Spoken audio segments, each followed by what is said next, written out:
Assalamualaikum warahmatullahi wabarakatuh. Saya Muhammad Bangkit Kurnia dari kelas MJ 601, jurusan Manajemen PJJ S1. Saya akan mempresentasikan tugas UTS mata kuliah pengantar bisnis dengan dosen Pak Joko Suharyanto, SE MM CPOD.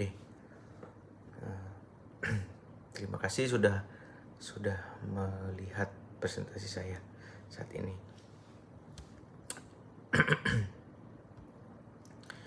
Saya akan mempresentasikan bisnis dari keluarga saya. Itu adalah sepupu saya, kakak sepupu yang bernama Dea Afilia.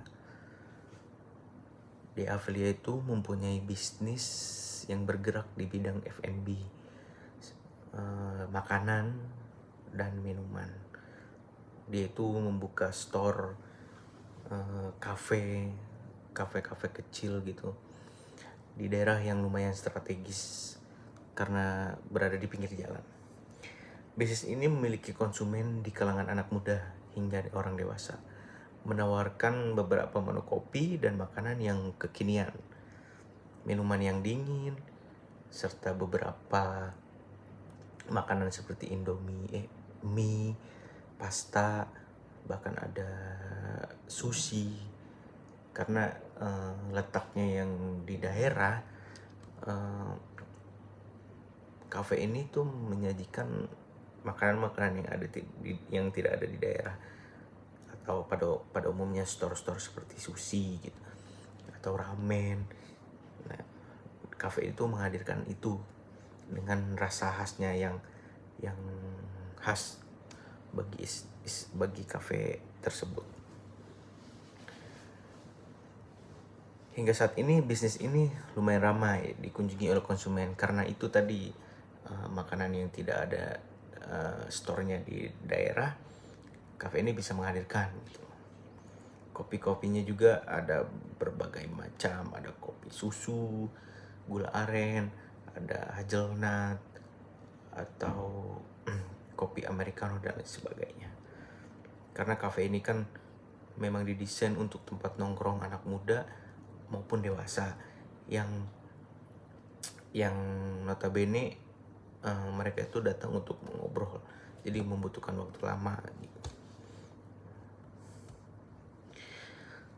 Bisnis ini bertujuan untuk menghadirkan tempat nongkrong untuk kalangan anak muda dan dewasa yang asik dan nyaman.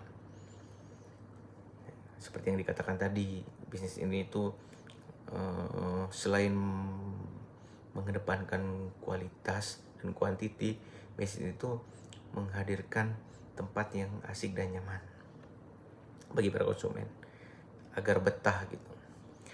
Membuat konsumen menjadi senang ketika datang ke store untuk mencicipi beberapa menu dan makanan dan minuman.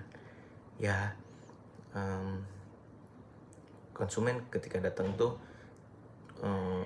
kafe ini tuh tujuannya untuk membuat senang para konsumen.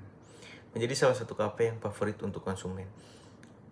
Kafe ini tuh dibuat di suatu daerah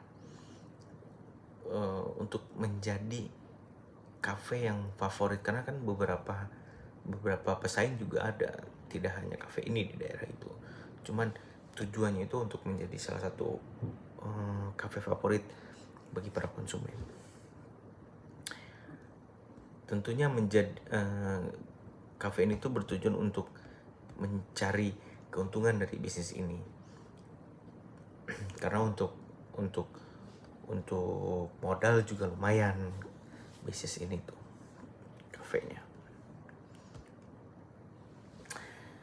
Fungsi produksinya memproses beberapa makanan siap saji seperti mie yang dibuat menjadi ramen, kopi yang dibuat menjadi beberapa kopi es, kopi gula aren tadi pada umumnya, dan menu nasi dibuat menjadi nasi yakiniku atau chicken karage, itu pakai nasi, atau sushi dan lain sebagainya. Banyak sekali menunya.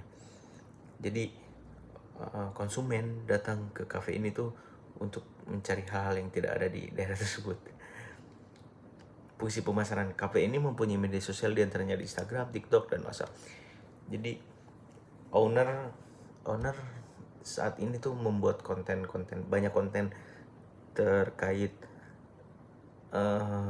strategi marketing dia untuk untuk membuat kafe ini tuh dikenal oleh oleh banyak orang agar menarik konsumen untuk datang ke kafe tersebut. Fungsi keuangan bisnis ini mempunyai modal yang lumayan besar karena memang mulai menyewa tempat, merenovasi tempat agar nyaman dan keren bagi para konsumen. Jadi memang bisnis membuka kafe itu modalnya memang tidak sedikit, banyak sekali modal yang harus dikeluarkan. Tapi lambat laun untuk modal akan tertutupi dengan ramainya kafe, karena keuntungannya lumayan juga dari setiap harinya gitu. Karena kan keuangannya itu tidak hanya untuk modal, tapi untuk menggaji karyawan, membeli bahan-bahan untuk produksian gitu. Nilai tambah bis ini sudah bisa dipesan melalui Gojek dan mempunyai pembayaran menggunakan cashless dan mempunyai cita rasa yang khas untuk beberapa makanan. Jadi makanan ini tuh sudah ada di Gojek dan bayarnya pun bisa pakai cashless gitu, tidak harus cash.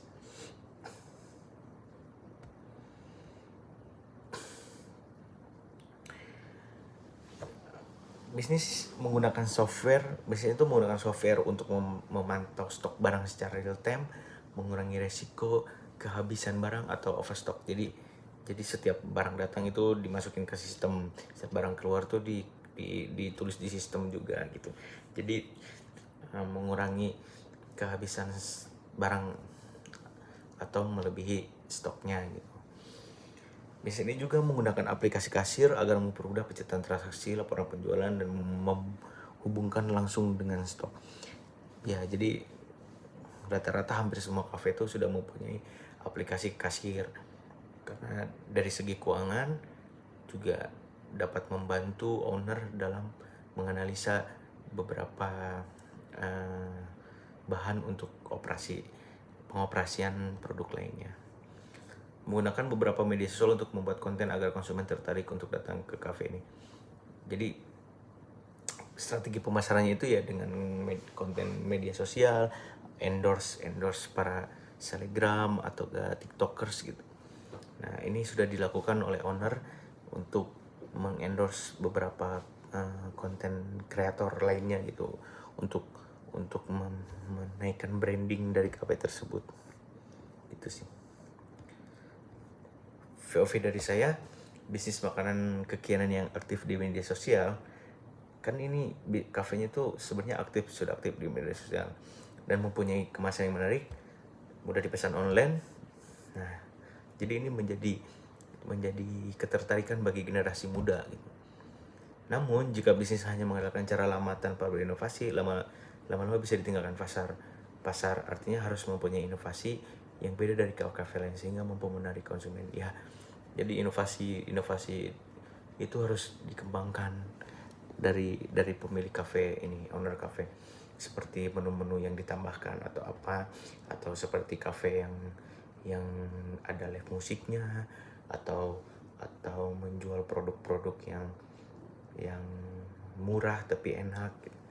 Atau bisa juga menambahkan beberapa produk jasa atau produk lainnya di kafe tersebut, supaya kafe tersebut tuh bisa menjadi salah satu pilihan bagi anak muda dan orang dewasa untuk mencicipi di kafe tersebut. Terima kasih. Itu presentasi dari saya. Kurang lebihnya mohon maaf. Wassalamualaikum warahmatullahi wabarakatuh.